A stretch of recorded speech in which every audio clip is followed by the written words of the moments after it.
I'm going to be presenting a speech for my Comm on Weight class. I have been a coffee drinker since I was 14 years old.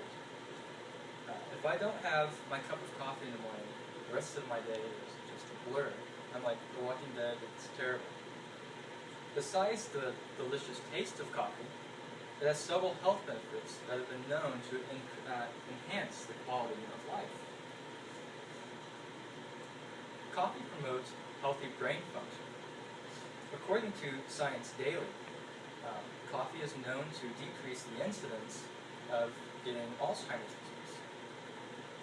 This works by increasing the blood levels of GCSF. GCSF stands for granulocyte colony stimulating factor. This removes a protein from the brain called beta amyloid.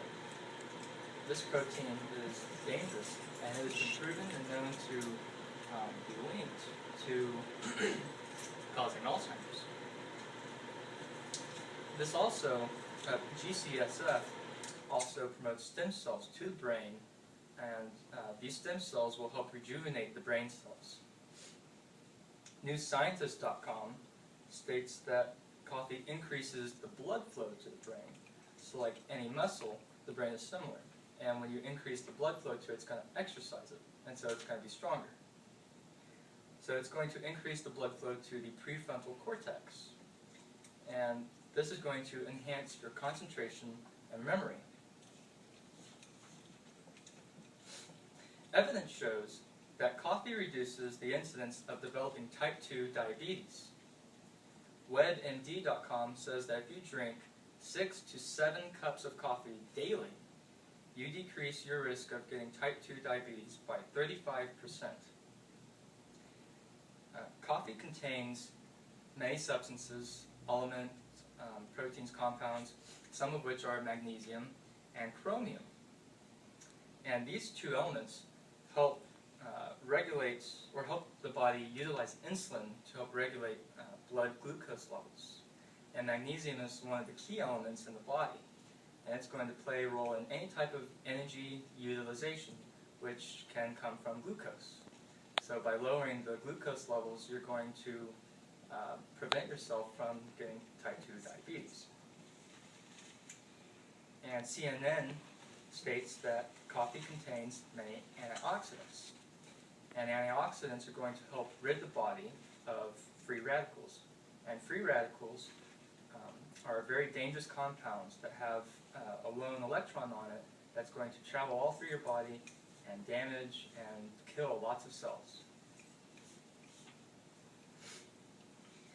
Now, to get the full benefit of coffee, it has to be consumed black, straight from the pot, with nothing added to it.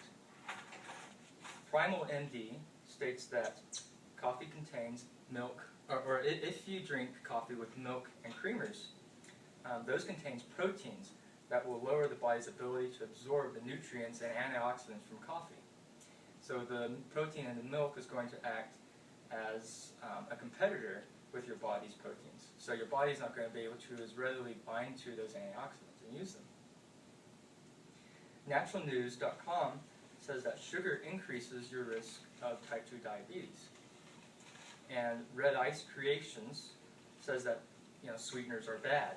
So if you decided that oh, you won't use sugar, but you'll use an artificial sweetener, that can be just as bad, because some artificial sweeteners, such as Splenda, contain chlorine in their compound, and chlorine can act as a free radical in your body.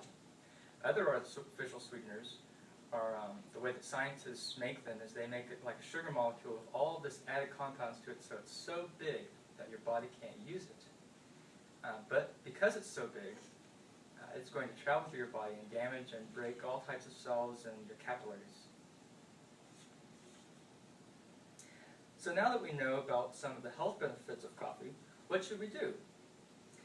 Many officials say that coffee can promote healthy living, but in moderation.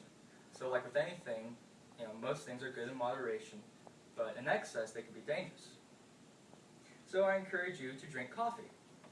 You should drink about 4 to 5 cups of coffee a day, which is a moderate amount, and tell everyone that you know how healthy coffee is. Now that we've examined this, I'll mention how things would change if everyone agreed with me. So in addition from there being a rise in the Starbucks chain shops, there would be a decline in the incidence of diseases, and there would be a healthier population. Currently, about half of the American population drinks coffee daily. So, coffee can promote the well-being of individuals. Just remember that coffee is worth getting past the bitter taste. Black coffee is bad and it can be an acquired taste. But in addition to drinking coffee yourself, spreading the knowledge about its life-saving qualities can improve other human lives. Coffee is a natural source of beneficial compounds, nutrients, and elements. So I've been a coffee drinker for several years now, and I will continue to enjoy its fueling and healthy effects. Thank you.